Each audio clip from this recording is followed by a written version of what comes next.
In choosing the right tools, what can teachers do to provide good learning experiences for students to gain mastery in a subject of mathematics? How can scientific calculators be used in the everyday, regular mathematics lessons? In my view, there are at least 4 areas that we educators can look at to help students gain that mastery. Firstly, we can use scientific calculators to help them make sense of the various formulas that they encounter in their journey as a student. For example, the identity that you can see. As a teacher, I might provide students with an investigation. I may go to class and tell them, in today's lesson, we are going to investigate how the square of the sine of an angle is related to the square of the cosine of the same angle. I wonder in particular what their sum is. And I would imagine students can use a scientific calculator to input in any angle they so wish. And after a while, they begin to realize that there is an interesting observation that is surfacing. They soon realize that regardless of what angle they input, the expression, which is the sum of the square of the sine of an angle and the square of the cosine of an angle, that sum is a constant. In particular, it is 1. So scientific calculators can help students make sense of the various formulas that they learn. Such inductive approach to learning provides students with a meaningful context of whatever they do. Afterwards, they can move on to a deductive approach where they attempt to prove the initial observations that they have made. And in this particular example, I suppose they can use the Pythagoras theorem to make sense of, to prove whatever that they have observed in the initial part. One use of the scientific calculator is to help students make sense of the various formulas that they encounter in mathematics. Another use of scientific calculator is to surface a cognitive conflict among students. What do I mean by that? For example, as a teacher, I might go to class and tell my students, today we are going to resolve a problem. Yesterday, I was playing around with my scientific calculator and I was just taking any numbers and raising it to a certain power, to a certain index, to a certain exponent. I was playing with all kinds of values. But when I try exponent or index or power of 0, I was surprised. I was surprised at the result. In today's lesson, I would like you to investigate and hopefully able to explain why we see what we see. So, as a teacher, I can let my students use a scientific calculator to input any whole numbers and then raise it to the power of 0. And very quickly, they soon realize that regardless of what they have chosen as the base, as long as the exponent or the index is 0, they get a value of 1, which is surprising to some people. And then they can be engaged in an attempt at explaining it. I suppose we can repeat the same investigation using the index or the exponent of 1, where you take any whole number and you raise it to an index, to an exponent, to a power of 1, the result that you get is the original number, the original base that we have chosen. And again, students can be asked to provide a tentative explanation. So choosing the right tool. Initially, using a scientific calculator to raise that cognitive conflict, and afterwards, maybe letting them have a piece of paper, and they might be folding the paper. When they fold the paper once, they get 2 parts. And if they continue to fold it twice, they get 4 parts. And when they continue with the third fold, they get 8 parts. So there they have a case of a base of 2, where 1 fold, you get 2 parts, 2 fold, you get 4 parts, 3 folds, you get 8 parts. And from there, students might begin to say that, well, actually, an index of 0, an exponent of 0, a power of 0 means you don't fold the paper.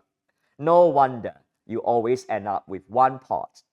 And even when it is not a case of 2, you can imagine a machine that can cut a rectangular piece of paper into, let's say, 10 equal parts. With 1 cut, we get 10 pieces. We get 10 parts. And with 2 cuts, I wonder how many parts we are going to get.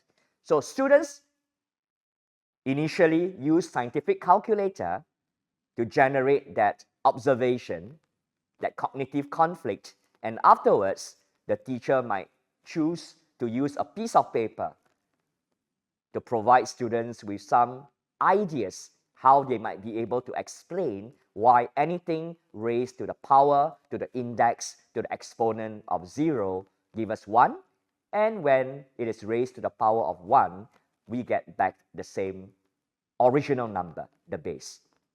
So they will say, well, exponent of 0, index of 0, that's like not folding, not cutting the paper. No wonder you get 1. And when you fold it once, or when you cut it 1 time using the machine, you get back the same number. So with the paper folding, when I fold once, I get 2, which is the base. And with a machine that can cut with a single cut into 10 pieces, when I have a power or an index or an exponent of 1, that's 1 cut, and that will give me the base 10. So that's another use of scientific calculator as an initial experience to raise a cognitive conflict, and afterwards the teacher can provide other tools for them to rationalize whatever observations they have made with a countless experimentation that scientific calculator afforded it. That's another example of teachers choosing the right tool. Another use of scientific calculator is to provide students with multi-modal representations. For example, they can key in a function, say a quadratic function, into the scientific calculator and perhaps set the domain, the range of values of x that we would like to use for that function. And a scientific calculator can generate a table of values. And afterwards, they can see a graphical representation of that function. In this case, by scanning the QR code generated on the scientific calculator using the smartphone that they are likely to have with them. This can happen after students have ample experience in the practical work. I would imagine prior to doing what I just described, a teacher in the earlier lessons would engage students in drawing or preparing a Cartesian plane on a graph paper, using ruler, using pencil, drawing the x and the y axis, choosing appropriate scales, putting in the domains, putting in the range, and making a table of values,